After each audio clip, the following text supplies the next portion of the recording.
There are some excellent questions that come from all of you, and this is definitely one of them. It is really easy for us to just assume that all bass anglers have electronics, right? But the reality is there's a lot of anglers out there that do not have electronics. So this question relates to a video I did in the last couple weeks about finding that key summer structure. Hey, how do I do this, without electronics? So I really wanted to address it today. And there's three things that I do to find any type of structure that I'm looking for without electronics. Number one is, are you fishing man-made reservoirs? Okay, a lake that was created by putting a dam in and flooding it. If that is the case, this particular method works extremely well, whether it's a highland reservoir or a lowland reservoir, and that is, take a look at the bank, the shoreline that's coming down to the lake. Now imagine this before it was flooded.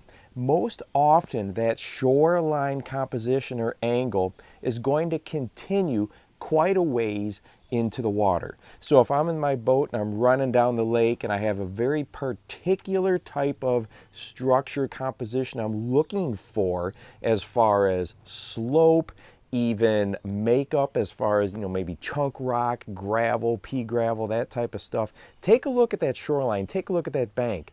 It probably is going to continue quite a ways into the water. Now remember, this is for man-made reservoirs. This does not apply often to natural lakes. Now the second one is using Google Earth. Now before you say, Steve, well that's so obvious, of course I could use Google Earth. Well, there is one particular feature on Google Earth that not everyone knows about, and it's so helpful, and that is the historical imagery button up on the toolbar. So if you go up on that toolbar in the upper left, you're going to see a clock with an arrow that goes counterclockwise. If you click on that, that is going to give you all the images for that particular area that you were looking at that Google Earth has on file. Sometimes the most recent image is not all that helpful. It might be cloudy out, maybe it's winter time, maybe there was a heavy rain and there's a lot of runoff that came into the water so you can't see. So the historical imagery is something that I use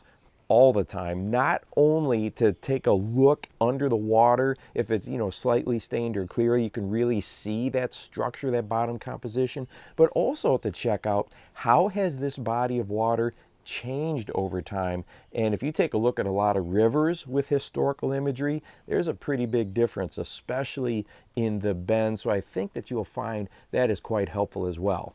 And this third one is what I use when I'm out there fishing. Okay, so if I don't have electronics and I really want to probe an area kind of quickly, there's a couple things that I'll do. I'll tie on a really heavy jig, or I will put on a Carolina rig.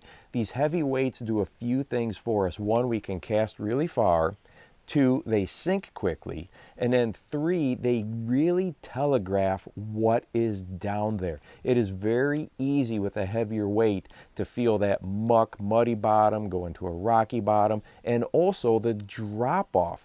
On a Carolina rig, when you're pulling it back, you can really tell if it's dropping down a steeper shoreline quickly. So if you want to probe something real specifically, heavy weights and Carolina rigs do a great job. Now, when I'm using these, I'm not necessarily looking for a bite per se. I really want to define what's down there. But if I'm going to pick one of those two that's going to get some bites while I'm exploring an area, the Carolina rig does the job for me more often than not. If you would like to watch a video about a lure that I think you should be throwing right now, I know that I am, go ahead and check this one out right here, and make sure you go out and encourage someone today. You just never know how you might change their life. For the Bass Fishing Life, I'm your host, Steve Rogers.